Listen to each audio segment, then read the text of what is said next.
Thank you. Sorry, I couldn't see whether my camera was working or not, so I just disabled it for the moment. I apologize for that. This topic is, as I mentioned, on advanced small modular reactor research and development. It is number RC-6. I'm the federal point of contact, Rebecca Onishok. My contact information is on the screen there. We'll be there for you. The technical POC is Dan Ingersoll. I don't have his email included, but I will be sharing any questions that I get with him as well.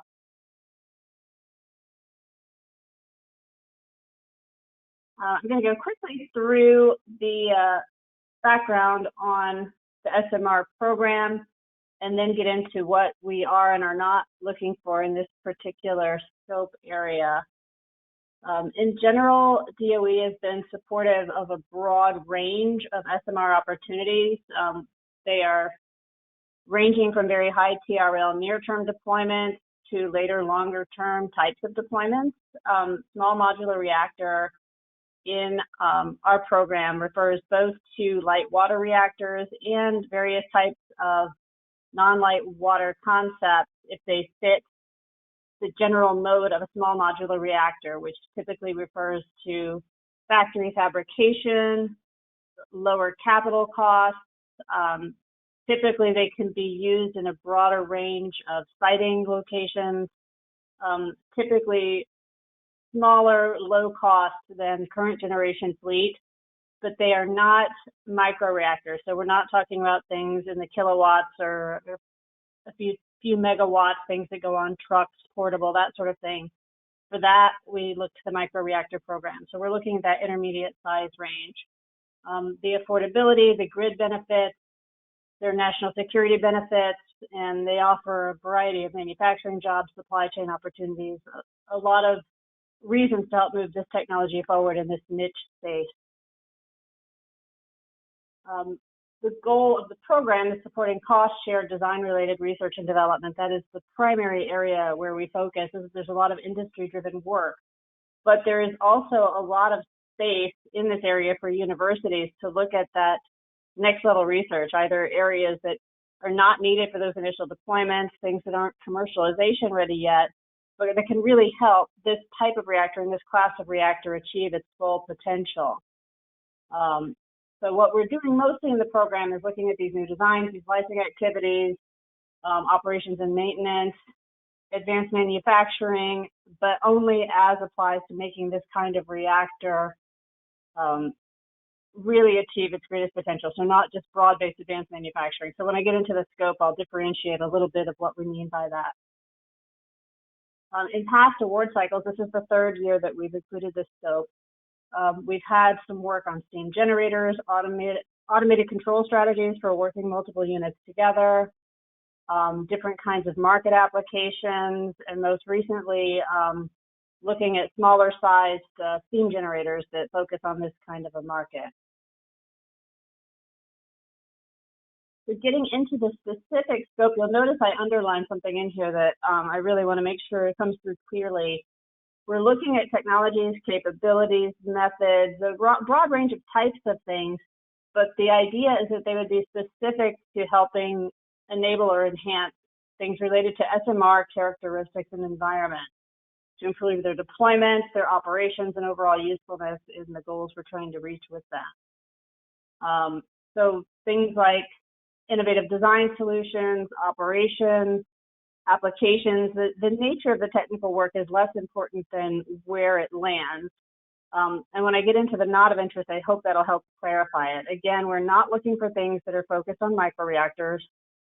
And in general, we're not looking to things that can benefit nuclear power industry broadly that just happen to also be useful if you're an SMR. They really should focus in. And as an example of what I mean, because it can be advanced non-light water types of reactors as well, as I indicated. So if, for instance, you had, and I'm just going to make this as an example, it's not referring to any particular scope, something like a small modular reactor that was based on molten salt technology. If you wanted to propose something related to the molten salt chemistry of that reactor, it probably would not be funded through this program. We have other scopes of work that are focused on molten salt technology specifically. if on the other hand, you had something that really advanced the way that you control multiple of these units together, or a pumping system that shared the salt among the modules, or something that really focused on the aspects of it that made it an SMR, that's where this program comes in. And it can be, again, hardware-based. It can be about enhancing the operations, the control schemes, the economics, but really honing in on what makes SMRs valuable, whether they are light water or non-light water reactors. So that's really where we're trying to land in this particular scope. But otherwise, it's very broad in terms of what kinds of benefits you can bring to SMR.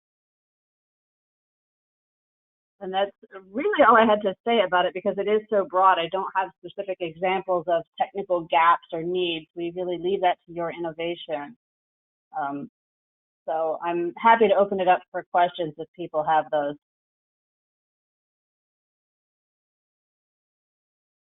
Okay, I believe that we have Dan Ingersoll on the line too. I was just wondering if you could open your mic, Dan, and we could make sure we can hear you. Okay, I'll go ahead and ask the first question. Advanced heat exchanger technology that provides higher performance and compact size for multiple SMR concepts. Is this topic still in the scope for this year? I'm sorry, I missed the beginning of what you said. Is what in scope? That's okay. Advanced heat exchanger technology that provides higher performance and compact size for multiple SMR concepts. Is that still in the scope for this year? Only to the extent that everything relevant to SMRs is. It's not a specific ask, but if there's something unique about a heat exchanger that benefits SMRs as a class, it's certainly welcome as scope. I would recommend for that, or for any technology, to make sure that it that any application clearly describes what the current state of the art is and what advantages this concept offers that other ongoing R&D or other state-of-the-art similar technologies don't offer. So just because it could be used in an SMR is not sufficient. It really should bring something specific that isn't already out there in the marketplace.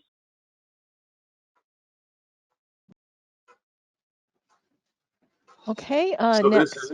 Oh, sorry, go ahead, Dan. Yeah, this is Dan. I'm sorry, it works better if I actually have the mic plugged in.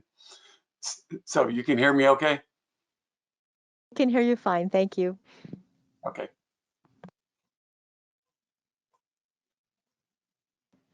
Okay, next question. Would a new reflector for the SMR be of interest in this call? With what? I'm really having trouble hearing you. I apologize. A new reflector for an SMR, would that be of interest in this call?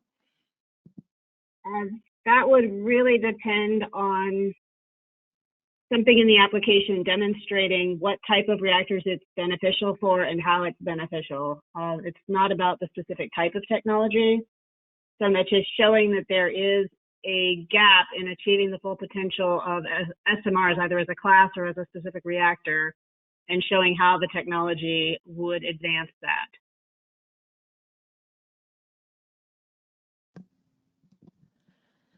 Okay, it looks like that's all the questions we have for this Workscope. So if you would like to go ahead and load up your presentation on CT1, the cross-cutting research, cybersecurity research, we can go ahead with that one. Okay, I will do that now. And I think while we were talking, I was able to get the web camera working. I apologize. While you're loading that one up, we did get one more question. Okay. Previous one. It says, are you interested in absolutely a new compact reactor design, the cheapest and the safest? We are generally not funding new reactor concepts through this scope of work. We're looking for technologies that enable or enhance concepts that are already moving along or that help to advance the class of reactors. Okay, thank you. That's all the questions. So whenever you're ready, please go ahead with the new work scope.